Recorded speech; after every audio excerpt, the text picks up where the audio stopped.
الرحیم ام المومنین سیدہ عائشہ رضی اللہ تعالیٰ عنہ کے حوالے سے جنگ موتا کے عمراء کا تذکرہ ہوا۔ شہداء کی اطلاع بذریعہ وحی آپ صلی اللہ علیہ وسلم کو دے دی گئی۔ آپ صلی اللہ علیہ وسلم اطلاع بھی دیتے رہے اور آپ صلی اللہ علیہ وسلم کے چہرہ مبارک پر غم اور صدمہ بھی دیکھا جا رہا تھا۔ جنازوں کے احکام کے متعلق محدث نے اس حدیث کو اس ضمن میں ذکر کیا ہے کہ جو غیر اختیاری غم کی کیفیت ہے چہرے پر ظاہر ہو جائے تو یہ ممنوع نہیں ہے۔ ممنوع یہ ہے کہ اس غم کی وجہ سے غیر شرعی آوازیں اور حرکات کرنے کوئی لگ جائے۔ آپ صلی اللہ علیہ وسلم نے آل جعفر کو، جعفر کے گھر کی خواتین کو پیغام بھیجا کہ آپ رونے سے اجتناب کریں۔ یہ بلند آواز سے رونا تھا، ویسے رونے میں کوئی حرج کی بات نہیں ہے اور یہ اختیاری بات بھی نہیں ہے، لیکن جب آپ صلی اللہ علیہ وسلم کو شکایت ملی کہ ان کا رونا زیادہ ہو گیا ہے تو آپ نے فرمایا کہ جائیے اور انہیں منع کر دیجئے۔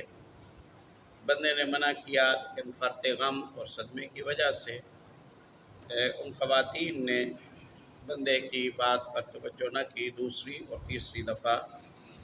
اس کے بعد آپ صلی اللہ علیہ وسلم نے کچھ ناراضگی کا اظہار فرمایا اور آپ نے فرمایا کہ جب وہ کہا نہیں مان رہی ہیں تو فَاتُوا فِي أَفْوَاهِنَّ التُّرَابَ، ان کے منہوں میں مٹی مار۔ گویا آپ صلی اللہ علیہ وسلم نے ناپسندیدگی کا اظہار فرمایا۔ امتی کا کام ہے کہ جب اللہ کے رسول صلی اللہ علیہ وسلم کا پیغام مل جائے تو فوری طور پر اسے تسلیم کر لیا جائے، لیکن مومن بندے سے انسانوں والے ہی اعمال ظاہر ہوتے ہیں، اس میں انشاءاللہ کسی قسم کا کوئی تعان نہیں ہے۔ ظاہر صدمے کی جو کیفیت تھی وہ قریب ناقابل برداشت نوعیت کی ہوتی ہے۔ بچے یتیم ہو گئے، عورت بیوہ ہو گئی، اور اس صدمے کو جھیلنا کوئی خصوصاً اس کی ابتدائی خبر کے وقت کچھ آسان نہ تھا، اور بعد میں وقت کے گزرنے کے ساتھ ساتھ آپ صلی اللہ علیہ وسلم نے صدمات کو کم کرنے کی تعلیمات دی ہیں۔ ان تعلیمات میں آپ صلی اللہ علیہ وسلم نے یہ فرمایا کہ اصنعوا لآل جعفر طعاما، جعفر کے گھر والوں کے لیے کھانے کا بندوبست کرو، کیونکہ غم نے انہیں مصروف کر دیا ہے، ان کے لیے کھانے کا بندوبست کرو۔ تو آل جعفر کے لیے کھانے کا بندوبست کیا گیا۔ اس کھانے میں کئی باتیں ہیں جو فی زمانہ قابل اصلاح ہیں۔ اول تو یہ ہے کہ یہ کھانا میت والوں نے نہیں دینا، میت والوں کو دیا جانا ہے۔ دوسرا یہ ہے کہ یہ کھانا صرف میت والوں کو دیا جائے گا، سارے محلے کی اس میں دعوت نہیں ہے اور ساری برادری کی اس میں دعوت نہیں ہے۔ اور آپ صلی اللہ علیہ وسلم نے کھانے دینے کو کوئی قرضہ نہیں بنایا ہے۔ فی زمانہ ہم افراط و تفرید کا شکار ہیں۔ ایک یہ بھی دیکھا گیا ہے کہ میت کو لے جاتے ہیں تدفین کرنے کے لیے اور پیچھے سے بکویہ اور باورچی وہ جناب کھانے بنانا، تیار کرنا، مصالحے پورے کرنا وہ شروع کر دیتا ہے۔ انتظامات پیچھے یہ کر لیے جاتے ہیں، وہاں میت کی تدفین ہو رہی ہوتی ہے اور یہاں قورموں کی خوشبوئیں آ رہی ہوتی ہیں۔ یہ اس موقع کے مطابق بھی مناسب نہیں ہے اور شرعاً بھی یہ ٹھیک نہیں ہے۔ پھر وہاں سے پلٹتے ہیں تو وہ پوری کی پوری برادری، سارا محلہ سب اب کھانا لگ گیا ہے، جی آؤ جی کھانا کھا لو، جی کھانا کھا لو۔ نہیں، یہ کوئی فنکشن نہیں ہے، یہ کوئی تقریب نہیں ہے ایسی کہ جس میں کھانے کا اس نوعیت کا بندوبست کیا جائے۔ قُلْنَا نَعُدُّ